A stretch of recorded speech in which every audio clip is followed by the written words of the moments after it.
Je suis le docteur Jean-Philippe Corlouer de l'hôpital vétérinaire Frégis à Paris-Arcueil, où je suis responsable de la consultation de cardiologie.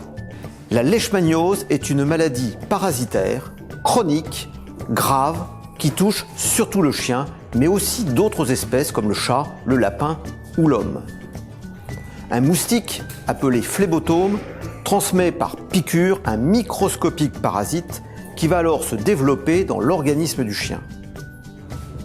À l'occasion d'autres piqûres, ce chien va pouvoir contaminer de nouveaux moustiques et c'est ainsi que l'infestation se propage.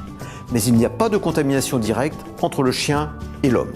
En France, la leishmaniose sévit surtout dans le sud et en particulier dans le pourtour méditerranéen.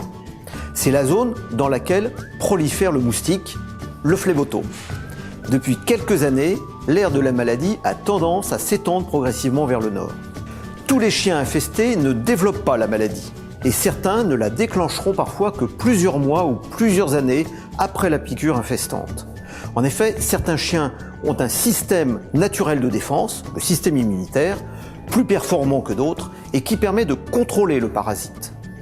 Malheureusement, à la faveur d'un autre problème de santé, ce système immunitaire peut être affaibli. Le parasite prend alors le dessus et une leishmaniose maladie se développe alors. Parce que les symptômes de la leishmaniose sont multiples, variables et parfois très peu caractéristiques, le diagnostic nécessite le recours à divers examens biologiques. Les signes cliniques vont d'un amaigrissement à des lésions cutanées, notamment autour des yeux, parfois des lésions ulcérées. Mais il peut aussi s'agir de boiterie, d'un saignement de nez, d'une pousse anormale des griffes et à terme, d'une insuffisance rénale, souvent fatale malheureusement. La leishmaniose est donc bien une maladie grave, pratiquement toujours mortelle en l'absence de traitement. Mais ce traitement est contraignant et nécessite des contrôles réguliers parce qu'il ne permet pas de débarrasser définitivement le chien du parasite. La prévention est donc essentielle, mais attention, elle doit être bien comprise.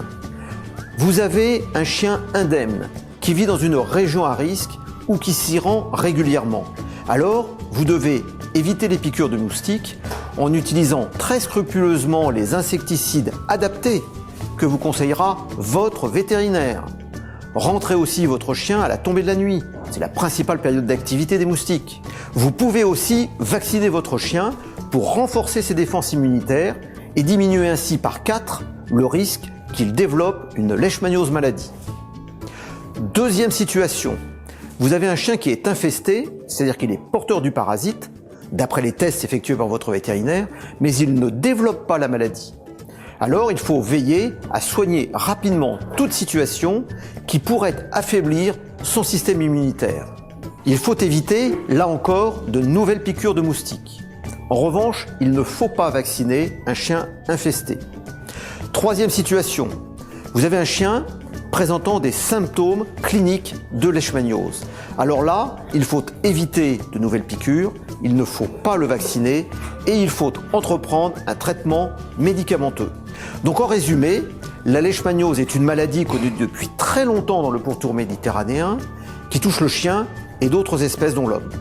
La prévention contre les piqûres de moustiques et la vaccination sont donc essentielles pour protéger les chiens sains et non infestés. Chez les chiens malades, le diagnostic peut être délicat. Un traitement doit être mis en place rapidement, mais malheureusement, il ne guérira pas définitivement le chien qui devra être régulièrement suivi et contrôlé. Alors si vous vivez dans le sud ou si vous devez vous y rendre, j'espère vous avoir aidé à anticiper et gérer une situation potentiellement grave pour votre compagnon. À bientôt!